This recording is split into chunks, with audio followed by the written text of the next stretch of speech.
Amigos y amigas de Cuatro Vientos, qué placer de nueva cuenta estar con ustedes en nuestra plataforma 4B TV Diálogos, aunque en realidad siempre esta es una charla que disfrutamos mucho con nuestro querido amigo y colaborador de Cuatro Vientos, Arturo Gallegos. ¿Qué tal, Arturo? Arturo Gallegos García, nos da mucho gusto saludarte hasta allá, hasta Alemania.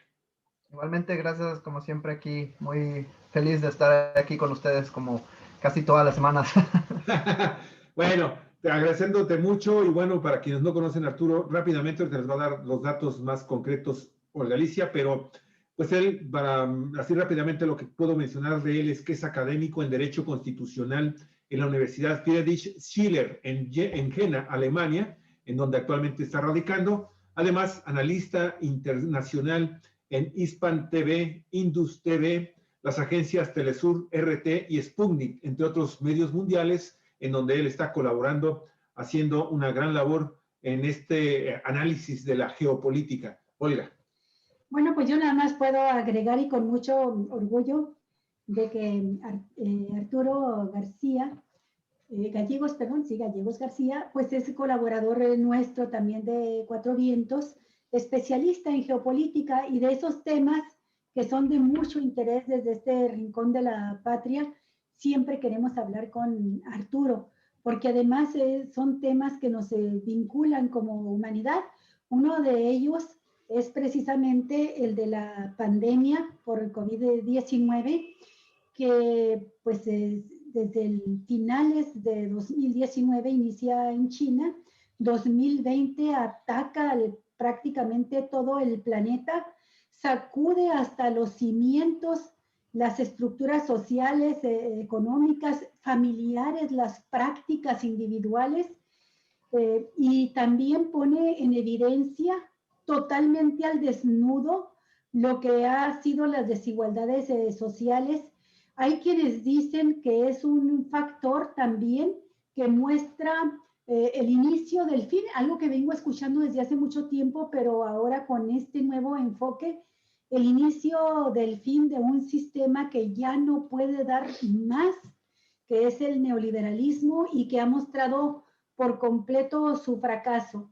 La pandemia de COVID-19, señalan algunos conocedores, deja en el orden del día, en la agenda mundial, la necesidad de hacer cambios estructurales ya profundos, porque no es posible seguir marchando sobre caminos pavimentados por regímenes que lo que hacen es profundizar esas desigualdades.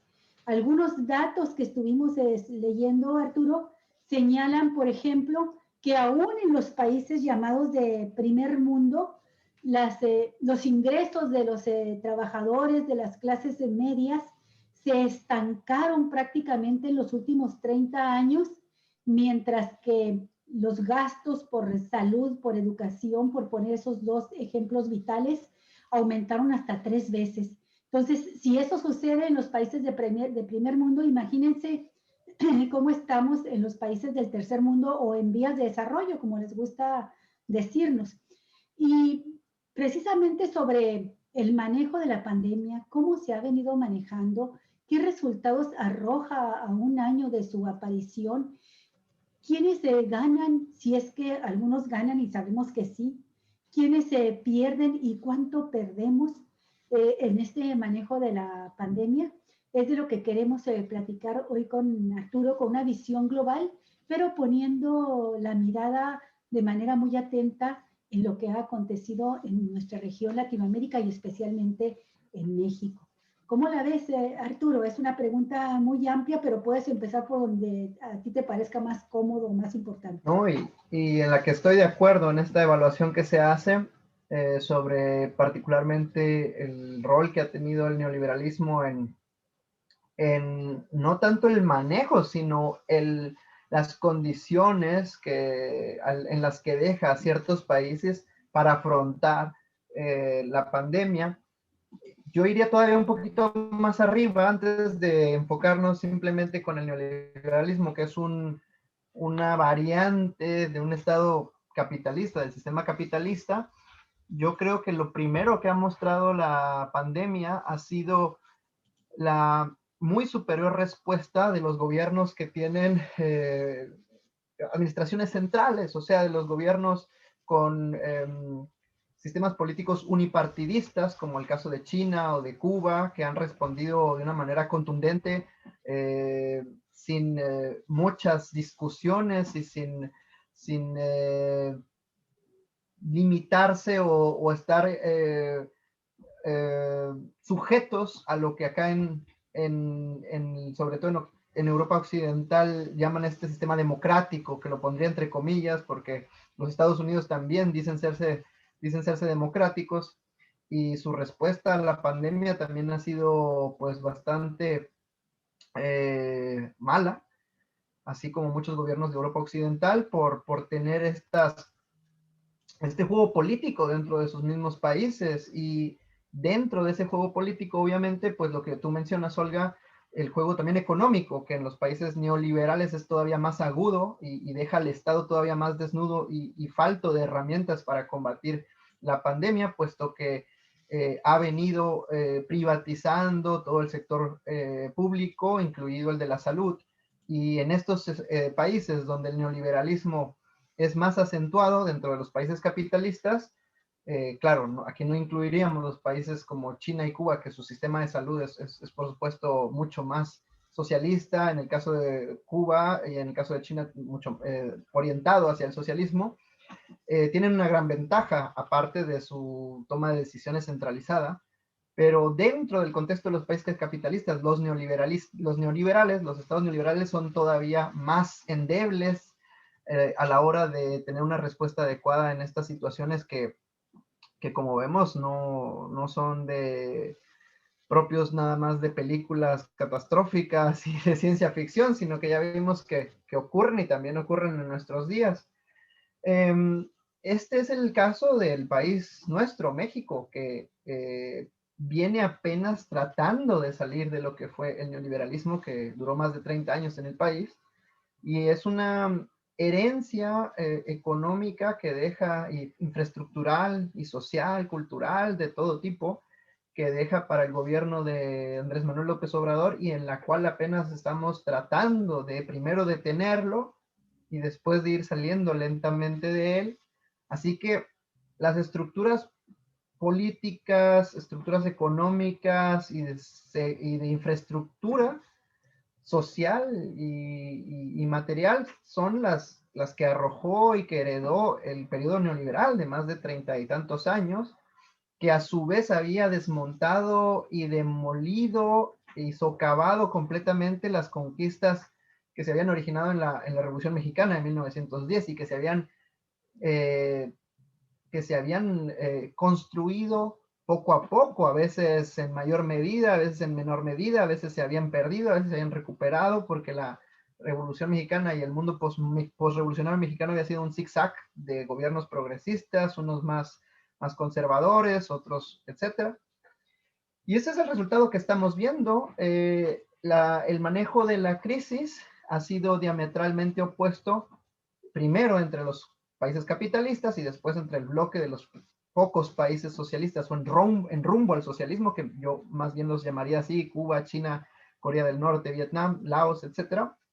Pero dentro de los capitalistas, bien dices, ha sido distinta la manera en la que, por ejemplo, países como Rusia o Estados Unidos han tratado la pandemia, con distintas variables, y dentro de ellos también los gobiernos y tendencias políticas que los tienen. Revisando los datos, pues podemos llegar a la conclusión de que ha habido alrededor de 3 etapas hasta ahora de la pandemia, que tú ya más o menos has puesto en un resumen muy bueno. El primero, a principios del año pasado, a finales más bien del año 2019, perdón, en donde empieza a expandirse la pandemia, se da a conocer y empieza a expandirse, y las medidas en aquel momento se limitaron más bien a tratar de impedir que la pandemia llegase a los países, y si llegase, tratarla de encapsular y de que no se convirtiese a sí mismo en una pandemia nacional. Cuando todo esto se vio perdido y que todos los países se vieron pues afectados de manera fuerte por la pandemia, se pasó a la siguiente etapa que fue la de contención y la de las medidas de restricciones, ¿no? Que fue la forma en que los países hicieron frente a esta pandemia, que fueron las restricciones laborales, las restricciones de salir, de verse con los amigos, etcétera. Y creo que ahora estamos entrando en la ojalá, última fase, que ha sido pues ya la de la vacunación, que en todos los países está empezando a desarrollarse con distintos programas y de distintas maneras, pero que no cabe duda que todos los países van a entrar lentamente a la estrategia de tratar de vacunar, si no a toda la población, a la gran mayoría de la población. Y es en esta etapa en la que nos encontramos, y también es en esta etapa que no deja también de arrojarnos resultados políticos, pues. La primera, de cómo los países intentaron aislarse y negar la entrada al virus, fue también con una carga política. Recordemos que en México, la oposición en México empezó a pedir que se cerrasen aeropuertos, que se hiciera aquello, el otro. Después, una vez que ya vieron que era inevitable y que todos los países estaban corriendo la misma suerte que también México, pues luego pedían restricciones más fuertes, el cierre completo de fábricas, el cierre completo de todo tipo de negocios, la actividad económica y social. Y pues cuando vieron que países distintos tomaban medidas distintas, pues ya no quedó ese argumento de allá lo hacen mejor, aquí lo hacen mejor, o qué sé yo.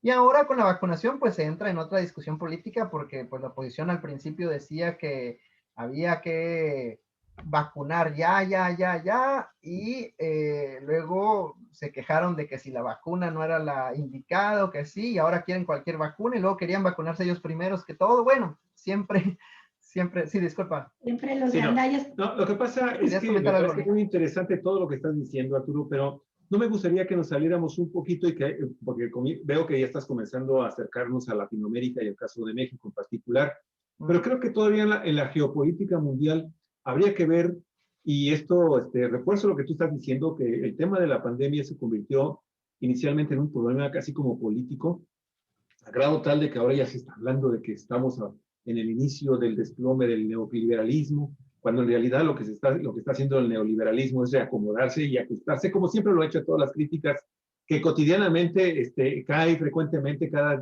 20 años, cada 15 años, cada 10 años, tiene sus crisis recurrentes, y ya está buscando, ya está hablando de nuevos nombres rimbombantes por ahí, de convenciones internacionales para refundar esto que pues empezó sí, con Adam Smith en el siglo XIX, pero y con la revolución industrial. Oye, pero no me gustaría que dejáramos también por de fuera, que no dejaras, y que me gustaría también escuchar tu opinión, de esta vertiente que también hoy se nos revela de una manera brutal, que tiene que ver con el tema de la pandemia desde el punto de vista también socioeconómico, pero fundamentalmente en el económico. Porque a final de cuentas, ya con las vacunas en nuestro poder, nos damos cuenta de que estamos y continuamos estando en manos de dos grandes entidades, ¿no? Por un lado, el tema de los famosos laboratorios transnacionales y multinacionales que están haciendo y que desarrollaron la vacuna incluso con subsidio de gobiernos en el mundo, entre ellos en México, que le emitió lana para el desarrollo de estas vacunas en diferentes laboratorios de esta naturaleza, que son los que finalmente nos hacen bailar como si fueran los perritos de circo, ¿no? Bueno, ahora tú vas a estar por aquí. Ese es un tema, y que ahora estamos viendo que pues ellos van a ser los grandes ganones. Hace unos días estábamos hablando de las utilidades que va a tener, por ejemplo, Pfizer, ¿no? 54,000 millones de dólares después de la elaboración, y esto para el transcurso de este mismo año, ¿no? Tan solo. Pero, por otro lado, también tenemos este asunto geopolítico y que de alguna forma también se relaciona con los países que más dinero tienen y que por lo mismo pues, se pueden autonombrar como los países desarrollados, ¿sí? De que con la mano en la cintura, mi estimado Arturo, me voy a remitir a lo que comenzábamos, lo que te comentaba yo cuando ya estábamos a punto de iniciar este programa. A tal grado de que de repente vemos a la Unión Europea diciéndole al mundo, ¿saben qué? Yo no voy a permitir que salga la vacuna que se elabora en los laboratorios aquí en Europa, hasta que antes las empresas no cumplan también con sus compromisos con nosotros. Y háganle como quieran. Y bueno, ahí tienes, por ejemplo, el caso de México, ¿no? Por ejemplo, de que le anda pidiendo primero a Joe Biden, no, ayúdame, mándame unas vacunas. No puedo, porque yo tengo aquí a mi población totalmente sumergida en un proceso de crisis sanitaria tremenda. Pero por otro lado también, bueno, pues entonces, pues ahí está la rusa, ¿no? Ahí está la China, pues bueno, ahí vamos con ellos. Pero ¿no se te hace que también estos temas en lo económico, en lo financiero, en los modelos de quiénes son los que primero se van a beneficiar con las vacunas y quiénes van a estar hasta el final, ¿no se te hace que también tiene que ser ya sujeto de una revisión a fondo en el contexto global? A ver, vamos a la geopolítica de las vacunas. A ver.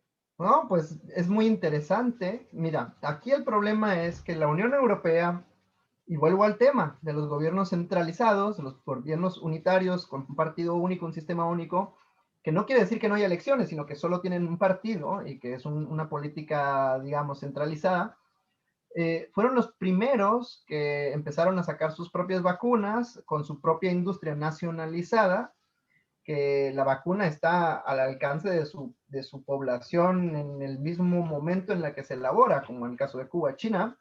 Pero en los otros países donde la investigación de la ciencia es privada en su mayor parte y que depende pues del lucro económico de las propias empresas privadas, hay una disyuntiva muy grande porque por un lado es cierto que el gasto de la mayor parte del gasto, o gran parte del gasto para esta investigación es social, o sea, de los impuestos de los ciudadanos de los países donde radican estas empresas o donde tienen su domicilio fiscal y de negocios, como el caso de Pfizer, que es, según tengo entendido, una empresa inglesa con acciones en Finlandia, según tengo entendido. Pero que curiosamente la ganancia que hacen al vender estas vacunas no es social, sino es privada. La ganancia se queda en los bolsillos de los accionistas de esta empresa y no regresa al bolsillo de los contribuyentes que financian no directamente, pero a través de organismos, como tú dices, y de apoyos que les dan a estas empresas, los estados. Y el problema para la clase política de estos países es que ellos son en gran parte empleados, no nomás de las empresas farmacéuticas, sino de la empresa automovilística, la empresa tabaquera, de todas las grandes industrias donde estos personajes, dueños de estas empresas, invierten en los partidos políticos para que a su vez impongan esas agendas políticas y les den esos beneficios, esos impuestos, etcétera. Los políticos están en una disyuntiva porque a fin de cuentas ellos son los que ponen la cara al pueblo. Los empresarios están en el fondo con sus titiriteros nada más, y los políticos son aquellos a los que tienen que rendirle cuentas al pueblo en mayor o menor medida, dependiendo del sistema político que hay en estos países. Son los que tienen que explicarle a la población por qué no hay vacunas, teniendo empresas que producen vacunas. Y ahí es donde se da el problema de que, oh, sorpresa, sí las producimos aquí, pero no se producen a beneficio del pueblo, sino a beneficio de esa empresa que se las vende a quien llegue primero y sobre todo a quien llegue primero con el dinero constante y sonante. Porque Pfizer no le va a hacer una promesa de compra a Alemania o a España donde le digan, sí, te pagamos cuando entregues, cuando por ejemplo Estados Unidos llega con millones y millones de dólares y les da en cash y les dice, te compro todas las que tengas ya ahorita, o como le puede decir otros países, ¿no? Y el problema es que la Unión Europea, con sus lastres administrativos y burocráticos, y es por eso ahí donde me metí en el punto de la democracia, que en realidad no tiene nada que ver la democracia para decidir que es necesario vacunar a la población. Ahí no es necesario preguntarle a la gente si es necesario o no que se vacune en plena pandemia. Pues la Unión Europea en realidad no es este discurso que nos venden de que hay que, como dice Merkel, hay que discutirlo con nuestros socios europeos, esa es su cantaleta de siempre. Traduciéndolo quiere decir, tenemos que poner al mejor postor, ¿sí? De empresas privadas, ¿a quién le vamos a comprar la vacuna? Porque pudiésemos comprar la vacuna rusa que ya se está produciendo, pudiésemos comprar la cubana que ya se está produciendo, pero tenemos empresas en nuestra Unión Europea o socios británicos que nos la quieren vender y donde ahí vamos a sacar una tajada, etcétera, ¿no? Así que esta pseudo democracia que tiene que pedir permiso, consultar y ponerse de acuerdo, no es otra cosa que un club pequeño de empresarios, de políticos que rinden cuentas a empresarios locales europeos, pero que a su vez tienen la presión de los pueblos que les dicen, oye, si se están vacunando todo el mundo con vacunas que parcialmente vienen de Europa, ¿por qué nosotros no? Y aquí yo les doy un dato. En Alemania, por ejemplo, se ha empezado a vacunar y de hecho se ha vacunado más que en México, aunque se ha empezado mucho más tarde, porque obviamente Alemania tiene una infraestructura más grande y etcétera, la población es más pequeña, es un país mucho menos grande en el que la distribución es mucho más sencilla a través de carreteras, etcétera. Aún así, Alemania no ha terminado de vacunar ningún extracto completo de la población. Ha sido una vacunación sin ton ni son. No se ha comenzado a vacunar a los ancianos. En la ciudad donde yo estoy, ni siquiera se ha comenzado con los ancianos. Es más, no se ha terminado de vacunar todavía al personal médico. Y a pesar de que se ha vacunado más, no hay ningún orden en la vacuna y no se sabe cuándo va a haber un orden en la vacuna. No hay ni fechas ni nada, ¿no? Y estamos hablando de Alemania. Ahora imagínate la situación en España, en Italia, en Grecia, etc. La Unión Europea entonces ha tenido que tomar cartas en el asunto y retener vacunas ilegalmente, completamente, para satisfacer sus propias necesidades de vacunación. Y curiosamente, en el contrato donde ellos le compraban las vacunas a Pfizer, el primer bonche de vacunas, se quejaron contra la empresa porque esas vacunas se las mandó primero a Inglaterra, que ya no es miembro de la Unión Europea, porque Inglaterra empezó a vacunar desde diciembre, obviamente las pagó antes, y la Unión Europea alegó, y esto es ridículo, una cláusula en la que Pfizer se comprometía de manera moral a entregar las vacunas en tiempo y forma, cuando pues no es siquiera, había un término, una fecha específica, y Pfizer dijo, pues tu moral está muy bonita, pero cuando avientas un cañonazo de unos millones de libras esterlinas, pues tus promesas están muy bonitas en euros, pero aquí tengo libras esterlinas constantes y sonantes. Entonces, es realmente, como dije, un juego político que se da en los estados capitalistas, donde hay que pagar esas deudas que se tienen con los empresarios que invierten en los partidos políticos, y esto es todavía más evidente en el caso de los países neoliberales, donde el Estado es mínimo, no tiene de dónde agarrarse. De hecho, México está completamente en cueros, el Estado mexicano, nada más se tapa poquito así los senos con Pemex y la parte baja con CFE, con lo poquito que queda de CFE, es lo único que tiene el Estado mexicano. Y con eso, con eso poquito, sí, así con una ramita de Adán y Eva, así, con eso poquito ha logrado mantener un orden que me ha sorprendido, la verdad. Con una vacunación bastante escalonada, que por lo menos tiene un plan de acción y se está siguiendo, ¿no? Y tiene plan B. Ya vimos que si Gatell no hubiera, Obrador no hubiese hablado con Putin, pues no tuviéramos ahorita la perspectiva de las Sputnik 5, que por cierto, Lili Telles, qué bueno que ya dio su luz verde, porque si no, todavía hay una zozobra de saber si deberíamos ponérnosla o no. Entonces es un juego muy triste porque estamos hablando de vidas humanas. Cada vacuna que se pierde es una vida que se pudo haber salvado. Así es. Lamentablemente no se han perdido pocas, sino muchas, y se van a perder todavía más vidas. Es algo que no nos gustaría decir, pero es una realidad. Y la verdad es que cuando tú revisas las cifras de casos totales, muertes totales, muertes por 1 millón de habitantes y vacunación, no hay ningún patrón. Estados Unidos ha vacunado, de los que más ha vacunado, la Gran Bretaña también, y son de los países que más muertos tiene, más muertos por habitante también. Hay países que, por ejemplo, tienen, porque también otra cantaleta de la oposición era hay que hacer pruebas al principio. ya se quedó claro que las pruebas no servían para nada. México realizó alrededor de 4 millones de pruebas, Estados Unidos 40 millones, perdón, Alemania 40, Estados Unidos 300 millones, y miren las cifras. O sea, México tiene alrededor de poco menos de la mitad, poco más de la mitad de muertos por 1 millón que Alemania, pero Estados Unidos tiene muchos más que México, habiendo hecho muchos más pruebas, vacunado mucho más. Entonces, cuando revisamos esta cuestión de la llamada,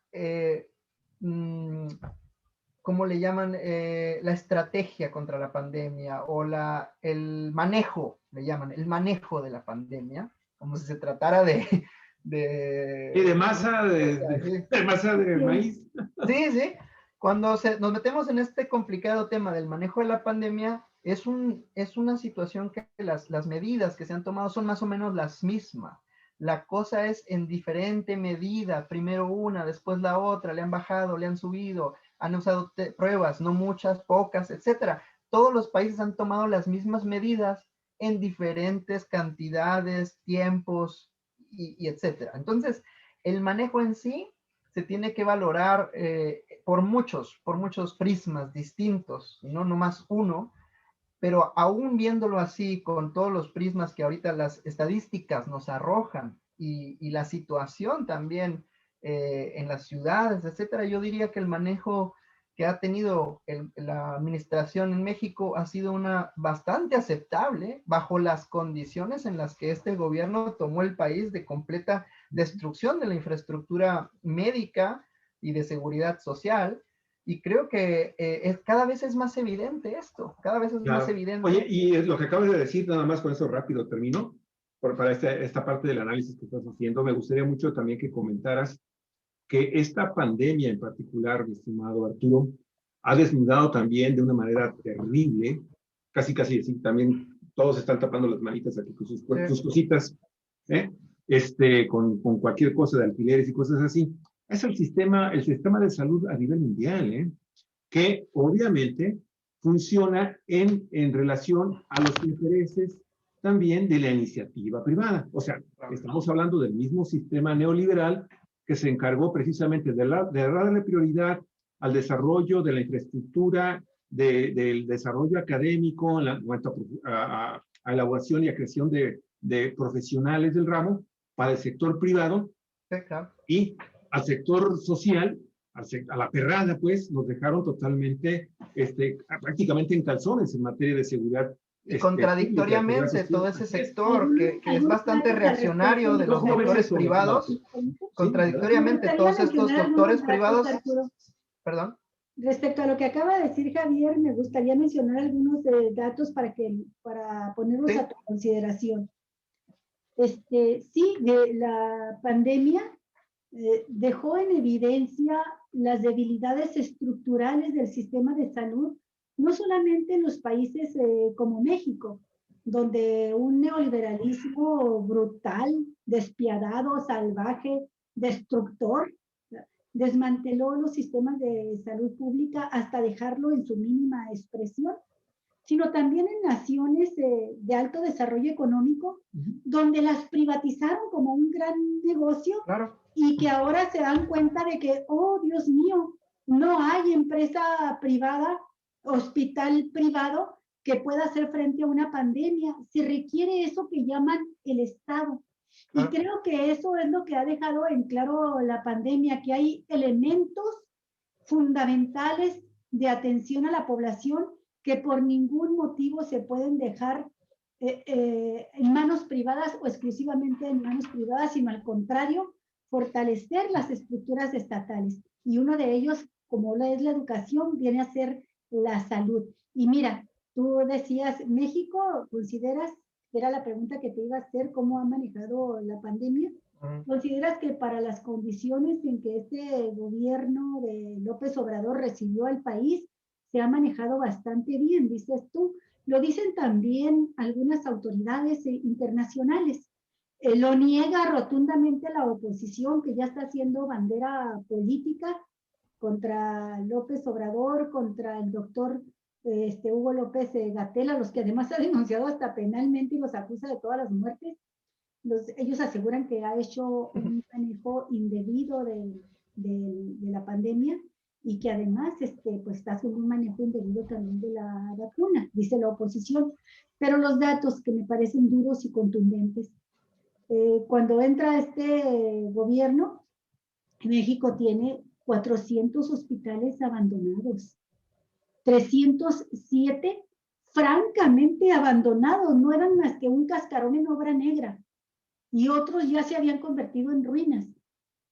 Y hubo algunos que solamente los empezaron, construyeron la fachada y los inauguraron. Algunos los inauguraron hasta 2 o 3 veces sin jamás terminarlos, ni equiparlos, ni ponerlos en funcionamiento con todo lo que significa ello, ¿no? Creo que uno de los aciertos del gobierno de López Obrador es que mucho antes de que se presentara la pandemia, tomó como prioritaria la tarea de terminar, de concluir hospitales abandonados y equiparlos con personal médico, que eso significa muchas veces más del gasto mismo de la construcción del hospital. Sí. Y bueno, dentro de los rezagos históricos que dejaron pues 30 años de neoliberalismo a México, hay una carencia de personal médico de 240,000 plazas, entre médicos, enfermeras, camilleros, personal de hospital. En el transcurso de este gobierno, pero fundamentalmente desde que empieza la pandemia, se acelera la contratación de personal. Hay más de casi 60,000 ya, más de 50,000 plazas nuevas para médicos, enfermeras y camilleros, y se incrementa el salario de los trabajadores de salud. Estos datos me parecen muy importantes y quiero señalar otro en relación a lo que estabas hablando de la geopolítica de la vacuna. En nuestro planeta, ya no digamos México, en el planeta, la pandemia lo que ha venido a dejar también en relieve es el enorme poder que han adquirido las farmacéuticas, las industrias farmacéuticas privadas. Hoy más que nunca son capaces de establecer condiciones, tiempos, costos para la entrega de vacunas, violar sus propios contratos de entrega, poner con esto en crisis y desestabilizar los programas y las estrategias de vacunación de los países, no solo de México, de muchos países, ¿no? Y parece ya imparable la fuerza y el poder que están adquiriendo estas farmacéuticas, sobre todo cuando nos ponemos en la perspectiva de que ya estamos entrando como humanidad a una etapa de pandemias recurrentes. Nos dicen, prepárense, porque de aquí en adelante este tobogán no tiene fin, ¿verdad? Va a ir acelerándose la caída en las pandemias. Y bueno, en el caso de Pfizer, que es el que ustedes han estado mencionando ahorita reiteradamente, pues es una de las farmacéuticas más fuertes, tiene presencia en 175 países del mundo. Y así como hablábamos antes que quien controla la industria alimenticia, controla la soberanía de los países.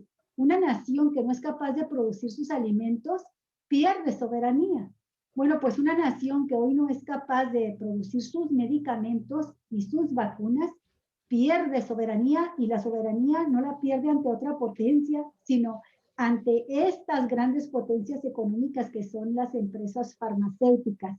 Pfizer en 175 países con 60 centros de fabricación, casi 90,000 empleados, la mayoría de ellos en condiciones de outsourcing, ¿verdad? Con malos salarios, porque la empresa es transnacional y tiene esquemas poderosos de funcionamiento transnacional, pero los trabajadores que contratan no están globalizados, no están transnacionalizados. No, claro, es que estas empresas no tienen nación, son carteles transnacionales, como los describía ya Lenin hace 100 años en el libro El Imperialismo, que son conglomerados de empresas que ya no caben en ningún país. Tienen que exportar su capital, independientemente de si venga de producir zapatos o de producir vacunas, que son esenciales para cualquier estado. y que debería de estar en las manos de un Estado, como lo hemos visto con la pandemia, pero este es un proceso que se da no solo en la farmacéutica, sino en todas, el en todo, pero acaparamiento ahorita en la farmacéutica es monopólico, vital. claro. Sí, Sí, y bueno, a propósito de esto de la farmacéutica, pues nomás recordar que México sí tiene una empresa que la desmantelaron, la dejaron así, con una manita cubriéndose los senos y con la otra el pubis. sí, ¿Por qué? Porque la dejaron encuerada también los gobiernos neoliberales. Pero México tiene la empresa que denomina Birmex, que son laboratorios de biológicos y reactivos de México, y que es propiedad mayoritariamente estatal, y que ahí se supone se desarrolla, produce, importa y comercializa vacunas y antivenenos. Bueno, pues ahora se pretende, aprovechando porque con la filosofía oriental de los chinitos que dicen las crisis son oportunidades también de crecimiento, pues ahora lo que se propone el gobierno de López Obrador es de esa podita, ese tronquito que quedó de ese enorme árbol frondoso que era, volver a reactivarlo para que eche nuevas ramas y tener por una supuesto. industria propia. Y esto Es es lo que, es lo que farmacéutica, esto es ocurrió con importante por Cristina Cuba. Fernández. Es lo que, Sí. que ocurrió con Cristina Fernández. Ella en la pandemia pasada, la fiebre, la gripe aviar, echaron a andar toda una industria farmacéutica que ahora es la que precisamente a la que Gatell recurrió para hacerse de vacunas en Sudamérica y envasarlas acá y empacarlas en México. Y los Pero sueros obviamente, equinos también. sí, Si has los escuchado gobiernos hablar de ellos. neoliberales obviamente no siguieron este ejemplo y dejaron la industria mexicana completamente abandonada hasta que vino esta crisis que pues ahora sí marcó la necesidad de estatalizar esta industria. De hecho es lo que quería comentar yo, que Sí.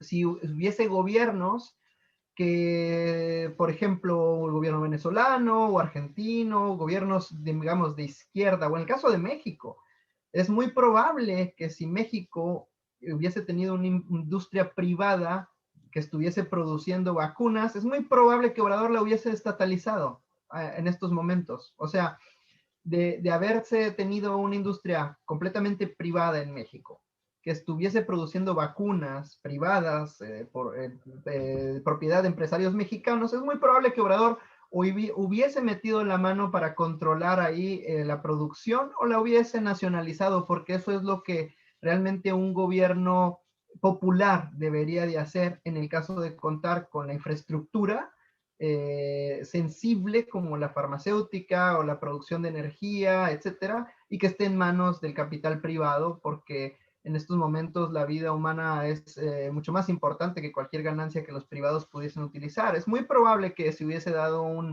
una especie de ocupación, al menos temporal, de la infraestructura farmacéutica, en caso de haberla tenido, porque como tú dices, está totalmente desmantelada, no sale ninguna vacuna ni saldrá en el corto plazo del país producido 100% en México. Entonces, por eso es que no podemos saber si eso hubiera sido así o no, pero yo especulo que en un caso de extrema urgencia, un gobierno medianamente responsable que tuviese en su territorio esa infraestructura debió de haber echado mano de la nacionalización o la acaparación, por lo menos temporal, de esos recursos para poderlos administrar conforme a la lógica de las necesidades populares y no a las necesidades del mercado del dueño de hacer negocio con ellas.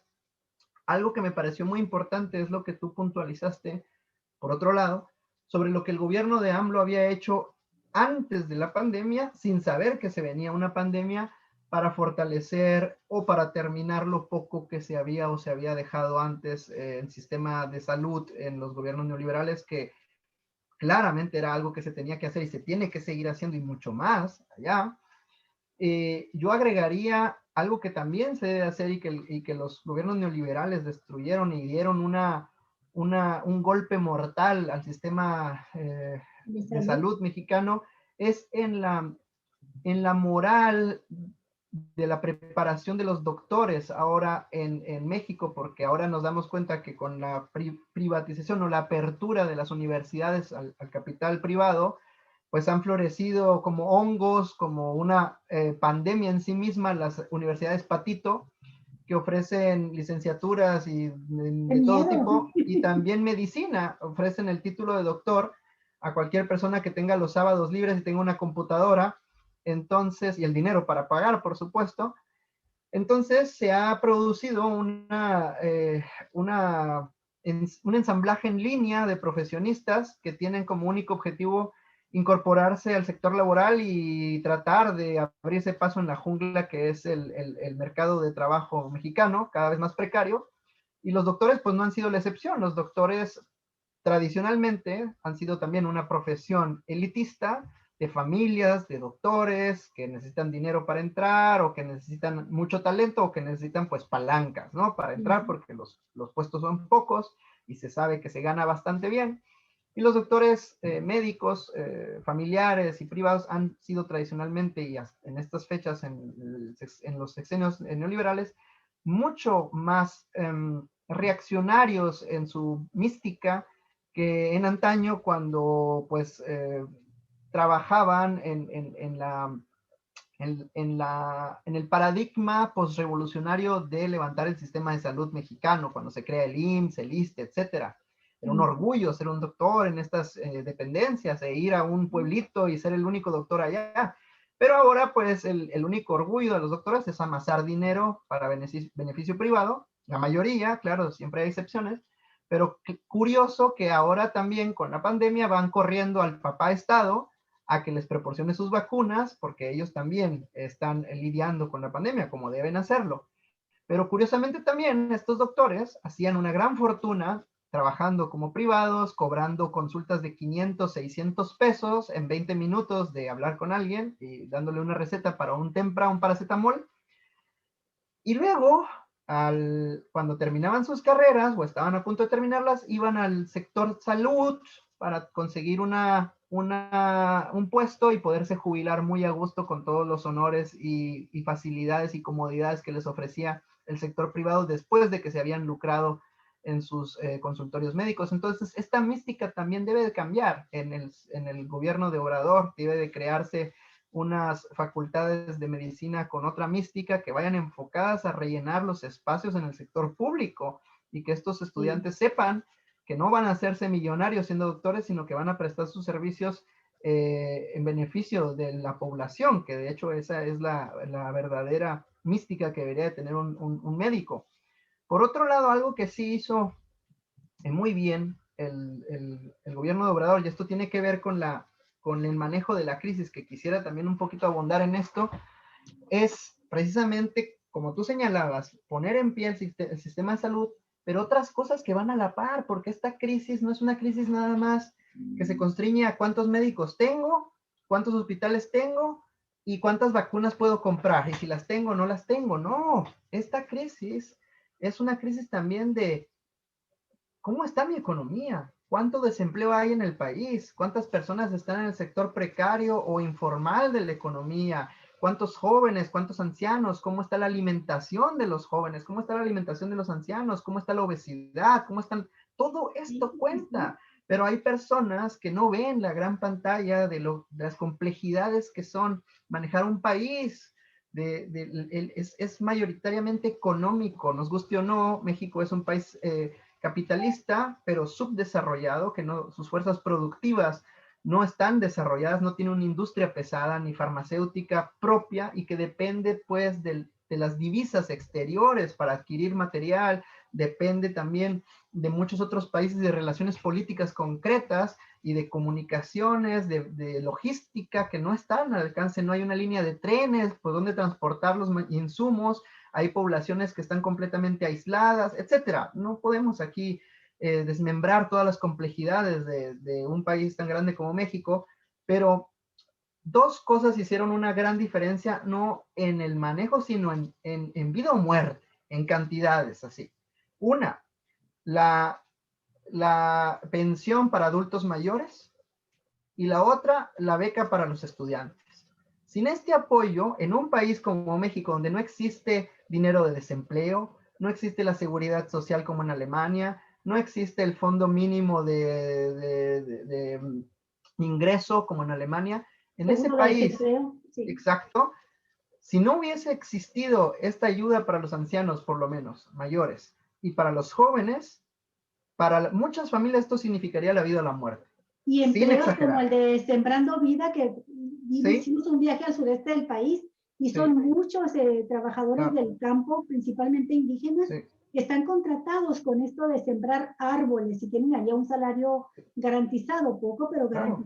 ¿Y garantizado. por qué lo Igual que los del decimos? primer empleo, ¿no? De jóvenes Sí. construyendo ¿Y futuro. por qué lo decimos así, Olga? ¿Por qué en esta forma tan tajante? Puesto porque la oposición y en todo el mundo fue esta discusión si se debía hacer el lockdown o no, si se debía cerrar la actividad económica o no. La oposición reaccionaria en México era su cantaleta al principio. Hay que Es cerrarlo, hay que todavía, hacer... Todavía, hay que mano fuerte. todavía. Ajá. ¿Y cómo va a sobrevivir el señor que vende lotes y que de ahí saca su comida para sus hijos? ¿De dónde va a sobrevivir la señora que tiene un tianguis en el puesto? Pues todas estas personas que viven en el sector informal de la economía, que es la gran mayoría de la población. Es una pregunta muy compleja porque en México no existe un desempleo y tampoco se puede hacer de la noche a la mañana. El gobierno no puede decir, ah, bueno, entonces hago el desempleo desde mañana, y empieza a descapitalizarse el gobierno, y entonces sí tenemos un problema de default, donde no se puede pagar los compromisos internacionales, y entonces tenemos un problema. Pero con esta situación, con estas circunstancias que tenía el país, pudo ser mucho más catastrófica si el gobierno de Obrador hubiese llegado un año después o 2 años después. Y O Arturo, sea, pero también se abre una enorme oportunidad, ¿no? De nueva cuenta, yo veo siempre este tipo de crisis como grandes oportunidades. Y ya no me quiero referir específicamente nada más al caso de México, que tiene sus sí, propias características, pero lo comentábamos hace rato cuando estabas haciendo el geoanálisis, ¿no? De cómo este es un problema finalmente de un sistema que se ha implementado y que sigue sobreviviendo en el planeta, en el mundo. Vimos que bueno, lo último de lo que estábamos hablando era precisamente de cómo este sistema, con la pandemia, pues queda totalmente descubierto con su sistema de salud, que está totalmente ya privatizado y que deja a millones de personas que no tenemos seguro social, que no tenemos ningún tipo de apoyo en ese sentido, salvo que quieras de alguna forma pagar tu propio seguro social. Por ejemplo, en el caso de México ya de nueva cuenta se está dando la oportunidad de que tú pagues tu propio seguro social, que te va a costar una cantidad, pero lo más importante es que ahora le agregan la posibilidad de que tú ya no, vamos, lo que tú estás aportando también se te bonifique para tu pensión final, ¿no? Porque anteriormente existía este seguro, pero no abonabas nada, ni tampoco sí, te contaba como una cotización para tu pensión final. Sin embargo, hacia donde voy es que para nuestro país es muy difícil poder encontrar otras alternativas que te hagan dependiente de este sistema.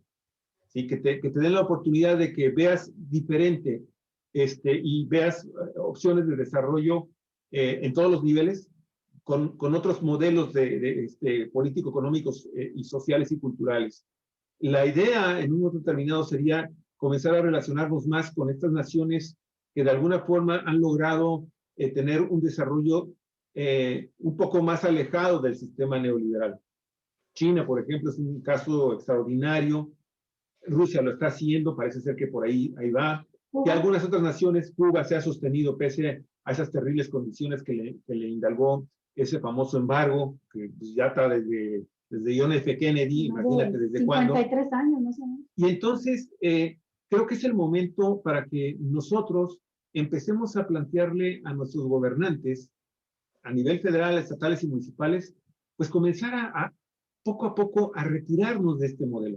Parece ser que Andrés Manuel López Obrador así lo está concibiendo y ahí la lleva. sí. Pero me Pero gustaría la de escuchar, sí, alaridos que provoca. no lo reconoce la oposición y no lo va a reconocer nunca.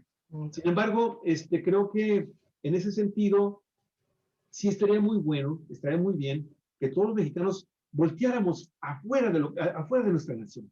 ¿Qué está sucediendo en todas las demás naciones del mundo con ese tema de la pandemia? Esta es una crisis que puede ser parteaguas efectivamente para comenzar a hacer cosas diferentes. Pero ¿sabes qué me preocupa, Arturo? Y me gustaría conocer tu punto de vista sobre este plan que tiene ya el neoliberalismo para refundarse con el tema, utilizando como argumento los efectos de la pandemia. Claro, ya lo vemos, lo vemos, la pandemia ha tenido un coste económico para muchos países, han caído en crisis, pero para otras ha sido pues muy ventajoso, sobre todo también, pues como dije, para ciertos sectores económicos privados como los de las farmacéuticas, pero también para los organismos internacionales que han hecho su agosto otorgando préstamos como el Fondo Monetario Internacional, etcétera.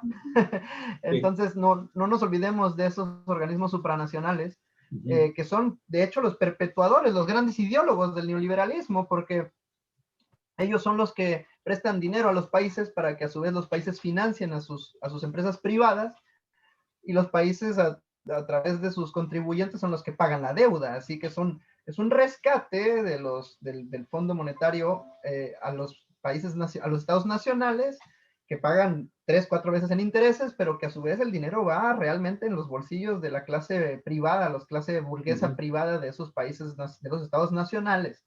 Entonces, esa ha sido su manera de reciclar, digamos, la deuda. Es una especie de casino al estilo de los casinos del caliente, donde los narcotraficantes llevan su dinero sucio, pierden y pierden, digamos, 2 millones, pero como llevaron 5 millones, pues los 3 millones que les quedan ya salen limpios, ¿no? Porque ya vienen salidos de un casino con una notita ahí que dice, pues esa lo saqué ahí del casino, ¿no? Entonces, esa es una especie de digamos, de hacer socializar la deuda, pero privatizar la ganancia, por así decirlo.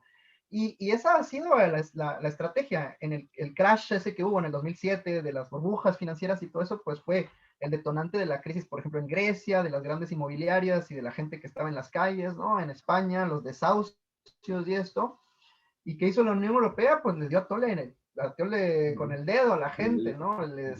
Les obligó a un paquete de rescate otra vez que venía del Banco Europeo, donde el Estado Nacional griego lo paga con los impuestos de las personas y aparte les impone las restricciones y sanciones y condiciones económicas que a ellos les place, y prácticamente así les hizo privatizar completamente un puerto. Creo que fue el puerto de Pirreus, que lo pone a la disposición de la Unión Europea y las grandes empresas exportadoras e importadoras de productos, que por lo general viene de China, porque es todo la ruta de la seda marítima que llega a la Unión Europea a los puertos de los Balcanes en China, y pues donde ahí las empresas que son por lo general alemanas o francesas de importación, pues ahí es donde se llevan su gran tajada, porque casi son dueñas del puerto completamente en Grecia. Y es lo que va a ocurrir. La cuenta la va a pagar la clase trabajadora a través de sus impuestos, y van a seguir cambiándole la cara al político. Cuando el político se desgaste mucho, van a poner a otra persona con otro perfil que se vea un poquito más popular, como lo hicieron con Trump, cuando se desgastó demasiado la cara de George Bush, el tejano, pistolero, de película. Pues vino Clinton, que era más moderado, y cuando Clinton era demasiado blanco y demasiado protestante, pues pusieron al negrito, que supuestamente era muy liberal y seguía la misma política, y cuando este negrito hizo enojar a los blancos racistas, pues pusieron al blanco racista. Y ahora que los negritos y todos los demás se enojaron, los mexicanos, porque estaba muy racista, pues ponen a un viejito decrépito que según él es muy liberal, pero la política sigue siendo la misma. Así va a ser, y ya está ocurriendo, ya vemos muestras. Merkel sale este año y ya han decidido su partido, la Socialdemocracia Cristiana, ha decidido quién va a ser su sucesor, y este tipo de apellido Laschet es todavía más europeísta que Merkel, si eso es posible.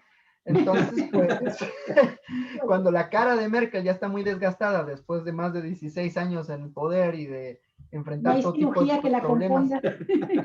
Entonces ya viene ahora este personaje que yo le llamo Laschet en vez de Laschet. Déjame hacerte una última pregunta sobre este tema, para ya dejar y continuar con el tema de México. Fíjate que yo me he puesto a pensar, y me gustaría mucho conocer tu opinión, si nuestro sistema político, económico, cultural y social soportaría una aparición de otro coronavirus o de otro virus o bacteria con peores características que la que actualmente tenemos con este coronavirus que genera la pandemia de COVID-19. Y te lo comento porque no ha sido 10 o 20 notas que yo he leído en los últimos 2 meses de diversos científicos de todo el planeta que están diciendo que en realidad lo que está pasando con COVID-19 va a ser poco ante lo que se nos avecina, porque a final de cuentas regresamos a las raíces de lo que está provocando en el planeta, en su conjunto, como ser vivo, este modelo de desarrollo que tenemos a raíz de la revolución industrial y ahora la revolución tecnológica que viene aparejada como una consecuencia de la revolución industrial y financiera, ¿no? O sea, a final de cuentas todas ellas van aparejadas. Pero nos dicen, oigan, ¿saben qué? Es que no sabemos ni siquiera lo que nos va a venir más adelante si no corregimos estas cosas que se están haciendo muy mal con el actual modelo de desarrollo que tenemos. ¿Tú qué crees, Arturo? O sea, ¿nos dará tiempo, por ejemplo, a los mexicanos salirnos de esta dinámica que traemos de la que nos heredan estos gobiernos neoliberales del PAN y del PRI? ¿Sí? De que nos venden a un solo modelo, con un solo mercado, prácticamente nos amarran con estos tratados de libre comercio a un mercado en donde de repente tenemos socios benévolos, pero de repente tenemos los socios con los garrotes listos para darnos el golpe cuando menos nos lo esperamos. Yo recuerdo muy bien una discusión que tuvimos en la Facultad de Derecho con un profesor de Derecho que era muy conservador y muy reaccionario, que precisamente daba Derecho Internacional Público. Rivas, ya estar muy viejito, el licenciado Rivas, que era un estadounilófilo, diría yo, o sea, un amante de los Estados Unidos y todo lo que hacía los Estados Unidos estaba muy mal. Y había un muchacho ahí en la clase, bueno, siempre combatía con él y argumentaba y todo, pero había un muchacho que es completamente apolítico, ¿no? Y nunca participaba, y un día que Rivas habló flores y flores de los Estados Unidos, este muchacho simplemente dijo, profe, pues si cayó Roma, le dijo. Y creo que eso embona muy bien, no hay un imperio permanente, ¿no? O sea, yo creo que Estados Unidos y este sistema, porque Estados Unidos es el principal representante, pues, de este sistema económico, también va en decadencia y está con sus propias contradicciones, ¿no? Batallando. El caso de México es distinto por las circunstancias del país, pero también cada país, en todos los países los recursos son limitados, no hay ningún país que cuente con una fuente inagotable de riqueza, pero a su vez la riqueza no sale nada más de la tierra, o sea, el petróleo no funciona, no tiene un valor si no se le refina. El trabajo humano es lo que le proporciona riqueza a los materiales, como decía Carlos Marx, la fuente de riqueza es principalmente el trabajo del humano, porque nada tiene un valor intrínseco, monetario al menos, se le tiene que agregar un valor real, ¿no? A través del trabajo. Y este es el elemento en el que el hombre como clase, o sea, la clase trabajadora, la que le agrega este valor al material, a las cosas. Valor agregado, dirían los valor agregado tiene que tomar esa conciencia de clase y cambiar ese modelo, porque este modelo no se cae solito tampoco, no es como que de repente, ya se acabó el petróleo, pues ya no hay capitalismo, porque ¿qué vamos a vender ahora, no? O sea, es como la paradoja del niño que vende tacos, y cuando la señora ricachona, por hacer un buen acto ese día, le dice, niño, te compro todos los tacos, y el niño dice, ajá, ¿y luego qué vendo? O sea, es algo así, ¿no? Esa paradoja no ocurre aquí. Sí, como decimos, si se acaba el petróleo, pues luego nos venden el aire, ¿no? O sea, ya vendrán nuevas formas de reproducción del capital. Las marejadas. ¿Sí? Ya vendrán nuevas formas para reproducir el capital, y lo cierto es que, bueno, ya no se venden ciertos productos que antes eran como oro molido, pero se venden otros. Entonces, la fuente de riqueza, que es la fuerza del hombre, sigue aplicando su trabajo en otras materias y en otros elementos que van convirtiéndose en mercancía, que van reproduciendo el flujo capital. Pero ¿cuánto le queda a ese sistema? No va a ser realmente, yo siento que no depende del tic-tac de la madre naturaleza o del calentamiento global, sino el tic-tac interno de la sociedad, que siga perpetuando y permitiendo, pues, este sistema injusto, ¿no? En México se ha dado un paso cuando el tic-tac marcó la hora de votar del poder, al menos en el gobierno federal, a los neoliberales, pero el hombre tiene esa contradicción interna de que los procesos sociales a veces terminan siendo abortados prematuramente, y eso sería, por ejemplo, el caso de que en las próximas elecciones la oposición se pudiese conseguir que Morena no consiguiese la mayoría, por ejemplo. Esa sería ya la primer derrota para este proceso de transformación, no poder profundizar el gobierno con reformas. Entonces, el, el reloj no corre para el planeta, créeme que va a seguir aquí muchos, muchos, muchos años después de que nosotros nos hayamos ido, pero el hombre es el que tiene en sus manos el reloj, de decir hasta cuándo, ¿no? Pero también se tienen que dar condiciones de desarrollo, no tampoco es un arte de magia que la clase trabajadora diga hasta aquí llegamos, y yo no, claro que se tienen que, en México se tenía que tocar fondo, como en Sudamérica, para que las personas despertaran de su letargo, sobre todo las personas que tienen en sus manos mucha de la industria y muchos de los puntos claves del país. Yo recuerdo muy bien y en las discusiones que tenía con mis amigos en nuestra juventud, no sé, al principios de los años, cuando teníamos 20 y tantos años, algunos de mis amigos ya eran sindicalizados de CFE con 22, 23 años y vivían la vida de solteros a gusto, con sus lujos que les permitía un trabajo de ese tipo, sin haber terminado una carrera universitaria ni nada, pues ya tenían un buen sueldo, no pagaban luz, etcétera. Y ellos eran priistas hasta el hueso, porque pues mientras el PRI estuviera ahí, el CFE como si nada. Pero oh sorpresa, cuando el PRI se convierte en un partido ultra neoliberal y empieza a desmantelar todo de lo que ellos también eran dependientes, en este caso CFE, pues se vuelven los más políticos del mundo, ¿no? Y se vuelven los más fervientes admiradores de AMLO. Y eso es lo que tenía que ocurrir, a lo que un autor estadounidense le llamaba los guardianes del sistema. Estas personas que ocupan cargos en la administración pública, en el sector de salud, en la policía. Cuando a ellos se les tocan también sus intereses, se empieza a caer el castillo de naipes, ¿no? Son los que resguardan el aparato, pues.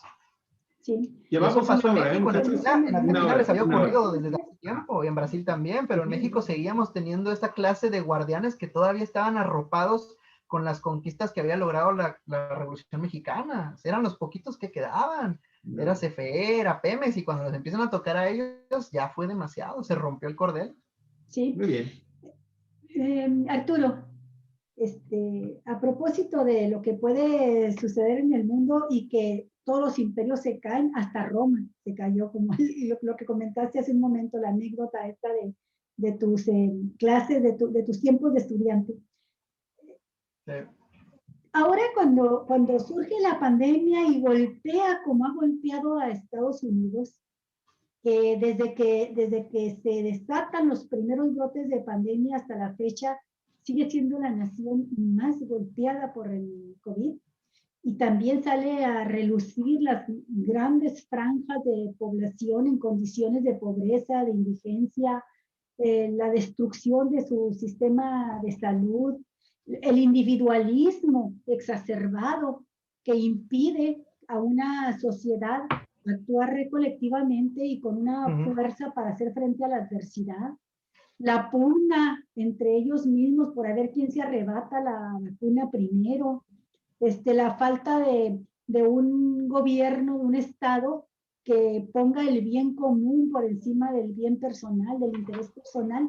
Todo esto, con sus ya 455,000, casi 456,000 muertes, que lo coloca en el número 1 en el mundo. Más muertes que la Segunda Guerra Mundial de Estados Unidos. Más muertes, así es. Y que yo escuché una expresión hace ya varias semanas, meses, que me pareció muy, muy ilustrativa. Dice, los Estados Unidos son héroes y capaces de salvar al mundo únicamente en las películas de Hollywood. Porque cuando se les presentan los problemas reales, ¿verdad? Como del COVID, no son capaces de salvarse ni a ellos mismos. Y viene al caso porque mientras que en efecto no podemos esperar nada bueno de Estados Unidos en materia de solidaridad para nosotros, ¿no? La prueba es esta reciente petición que hizo López Obrador de ayúdenos con algo de vacunas y le dice Joe Biden, les podemos ayudar con todas las declaraciones que quieran favorables a su gobierno, pero no podemos darles ni una sola vacuna. Bueno, mientras ellos hacen eso, Rusia firma un acuerdo con México para mandar 44 millones de dosis de vacunas. Y ya están por llegar el primer envío. Con este primer envío, México se ha organizado con 20,000 brigadas que le llaman correcaminos. Y dice el doctor López Gatell que están preparados para cubrir en una semana a 3 millones de adultos mayores de las zonas rurales. Esto pareciera que son cifras y metas de una potencia, una gran potencia. Debo decirte que es más o menos lo que lleva Alemania vacunado hasta la fecha. Ok, aquí en México se llevan como 680,000 vacunas, pero el problema ha sido la falta de suministro de vacunas. Claro. Entonces, a mí me parece muy interesante que siendo México, como lo dijimos hace un momento, un país que le destrozaron su sistema de salud y que le hizo tantos daños el régimen neoliberal, me parece muy interesante la gran reserva humana que tiene y la capacidad que estaba mostrando ahorita el sector de salud para movilizar a decenas de miles de brigadistas para que recorran el país y nos garanticen la vacuna. Entonces creo que va a ser muy interesante ver cómo se cubren esos 3 millones que son de los adultos mayores más marginados que viven en zonas rurales, entre las comunidades indígenas, y van a ser los primeros a donde lleguen estas brigadas. El otro dato que me parece digno de destacar es el hecho de que, por el contraste que hace, ¿no? Esta semana se echó a andar la página para que nos registremos todos los que somos mayores de 60 años y manifestemos nuestro deseo de ser vacunados y que nos pongan en un registro y nos digan luego qué día nos toca que nos den la vacuna. Bueno, pues los 2 primeros días no funcionó bien esta página, se cayó. Las autoridades dijeron que fue porque hubo una sobredemanda de hasta 70,000 personas por segundo tratando de entrar a la página. Dice, pues la hizo tronar. Dice, pero no se preocupen, vamos a resolverlo a la mayor brevedad. Se tardaron unas 48 horas, pero fue tiempo suficiente para que todos los comentólogos claro. que se han hecho expertos, como entre ellos Sergio Aguayo, dijeran que este caso de la página es un botón de muestra de cómo ha sido un fracaso toda la estrategia de manejo de la pandemia. A esa conclusión llegó. Sí.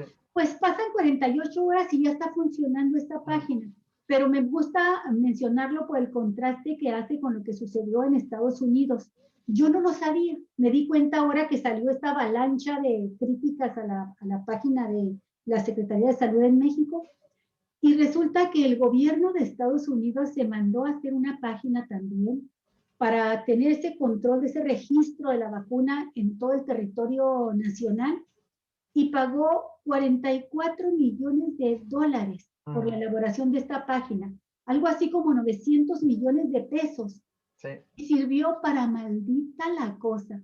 Se ha creado un caos tal que mereció la crítica de los principales medios de comunicación en Estados Unidos, pero más allá de eso, mereció que la mayoría de los estados, salvo 9, renunciaran a utilizar esa página, claro, que no nos crea más problema que lo que nos puede solucionar. Entonces, estos datos lo menciona así como botón de muestra respecto a lo que sucede con el manejo de la pandemia en nuestro país y resaltando siempre el hecho de del gran material humano y social, porque si no ha sido por el trabajo de los médicos, las enfermeras, todo este personal de salud que de veras heroicamente se entregó Sí. a cumplir con su trabajo, y ahora con las brigadas a las que se incorporan los universitarios también, Sí. una gran A cantidad mí me gustaría de terminar con ese punto. De hecho, me gustaría terminar con ese punto, hacer un comentario simplemente en ese sentido de algo que es inherente a los grandes cambios. Y yo lo diría hasta inclusive o más allá, a las revoluciones sociales que pueden ser también pacíficas y que muchos opinan que fue lo que ocurrió, una revolución pacífica electoral en México con el gobierno de AMLO.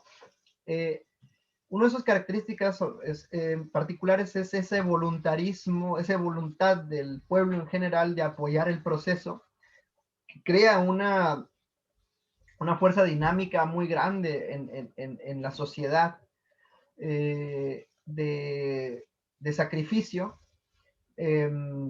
no remunerado, y muchos procesos revolucionarios lo han utilizado conscientemente. En el caso de la Unión Soviética, inclusive aquí en la Alemania democrática del Este, se utilizaba esto de los sábados de trabajo voluntario, donde algunas personas podían trabajar sin tener de remuneración y era una ayuda al Estado. Acá se le llaman subotnik porque era en sábados. Subota en ruso es sábado, entonces acá se le llamaba, aquí también en la Alemania comunista de ese modo. En Cuba, inclusive el Che y Fidel Castro tuvieron esas famosas también trabajo voluntario en la zafra de la caña. Y bueno, en Cuba permanecen los comités de defensa de la revolución, en Venezuela tienen estructuras parecidas, inclusive Irán tiene estos guardias revolucionarios y hay muchas organizaciones paraestatales. En México lo que ha ocurrido es que se han hecho estas campañas, estas grandes brigadas cuando han sido necesarias, y eso es un símbolo y un signo del gran apoyo que tienen estos procesos dentro de la población, porque si tú le llamas a los estadounidenses a ser voluntarios a regalar sacos de arena a alguien, ni para eso son buenos, porque como tú dices, se han cultivado en esos principios ultra individualistas, etcétera. Y creo que ese es uno de los signos inequívocos que, como decía bien Javier, la pandemia no solo ha sido una catástrofe, sino también una oportunidad, entre comillas, ¿no? Para el gobierno de AMLO demostrar realmente su voluntad de apoyar a los más necesitados en México. Y obviamente que esa estrategia y esa mística le ha reditado en todavía más apoyo popular, porque los números de aceptación y de aprobación del gobierno de AMLO, aún en la pandemia, son de los más elevados, no en Latinoamérica, en todo el mundo. Y estamos hablando con líderes que a tanto les gusta vanagloriar la reacción y los conservadores en México, como Angela Merkel, como Macron y su ídolo Justin Trudeau. Ni esas personas tienen los niveles de aceptación de AMLO. Entonces, pues les arde el estómago cada vez que el gobierno hace algo correcto y tienen que manipular estos hechos o estas cifras, estas estadísticas para torcerlos y buscarle de algún modo la manera en cómo puedan calumniar, pero pues cada vez es más evidente y más burdo este intento por tergiversar. Inclusive ante los casos que han sido más controvertidos, ha sido muy difícil y muy patético sus intentos de tratar de argumentar algo en contra de Obrador. Y es que, pobrecitos, no están acostumbrados a tener que discutir, o sea, han hecho y deshecho a voluntad sin tener que siquiera guardarse las formas, y esto pues también los ha mermado en su capacidad de argumentar y de hacer política, y como han sido instruidos en la politiquería y no en la política, pues son personas que es lo único que saben hacer, calumniar y difamar y inventar noticias e historias. Así que yo creo que, en resumen, el manejo en las circunstancias del país, tanto político como sociales y económicas, ha sido destacadas, o sea, apropiadas y destacadas, y con unos resultados que ya los quisieran otros países, sin como deuda. Bélgica, España, Italia, que pertenecen a la Unión Europea y que tienen todo el cobijo del Banco Europeo y de otras instituciones que no tienen el tamaño de población, ni la concentración, ni la frontera con el país más golpeado por la pandemia, con un flujo constante con ciudadanos que van y vienen a través de la frontera con el país más contagiado del mundo. Aún así, bajo estas circunstancias, México ha salido bien librado relativamente, porque una muerte vale todo, ¿no? Pero relativamente bien librado. Y yo creo que las críticas que le hacen a este gobierno han sido ridículas, y yo pues dejaría mi intervención con me recordaste otro chiste. He estado como que recordándome de chistes esta vez, pero cuando comentabas el hecho de la Unión Soviética y de Rusia y de Cuba, pues también me acordé, como dijiste, que Estados Unidos no tiene ni para caerse muerto en cuanto a vacunas, pues que no le puede ni aventar a México. Hay un chiste de Cuba, cuando estaban en el periodo especial, que cae la Unión Soviética y que no había ya, pues, ayuda, infraestructura, troques y repuestos de la Unión Soviética a Cuba. Pues le marca el gobierno cubano a sus pares, ¿no?, en la Unión Soviética, y le dice: camarada, pues que está muy duro el periodo especial, mándenos ayuda, mándenos comida, no tener aquí nada, le dice el cubano al soviético. Le dice el soviético: no, pues ya revisé con el comité central y dice que se tienen que amarrar el cinturón. Y dice el cubano: oye, ¿no tendrán cinturones que nos manden? Así están ahorita, ¿no? Pidiéndose unos a otros y arrebatándose vacunas a como dé lugar. Bueno, pues Arturo, creo que por hoy es suficiente. Queremos agradecer mucho esta hora con 15 minutos que nos acabas de obsequiar. Y bueno, pues estar esperando ya la próxima semana, de nueva cuenta, tu participación ya en un día establecido, que son los miércoles, ¿verdad? Hasta donde yo. Ok, perfecto. Arturo, muchas gracias. Nos vemos el miércoles, Arturo. Sí, ahora más claro. Tengan un buen día. Hasta luego. Dale, igualmente. Un abrazo y bonito fin de semana. Un abrazo. Gracias, igualmente. Hasta luego. Adiós. Hasta luego. Amigos, pues con eso terminamos este segundo programa. Nos queda una tercera todavía. En un rato más, no se pierda nuestra programación, ya para cerrar nuestras emisiones de esta semana. Hasta luego. Así es, hasta pronto.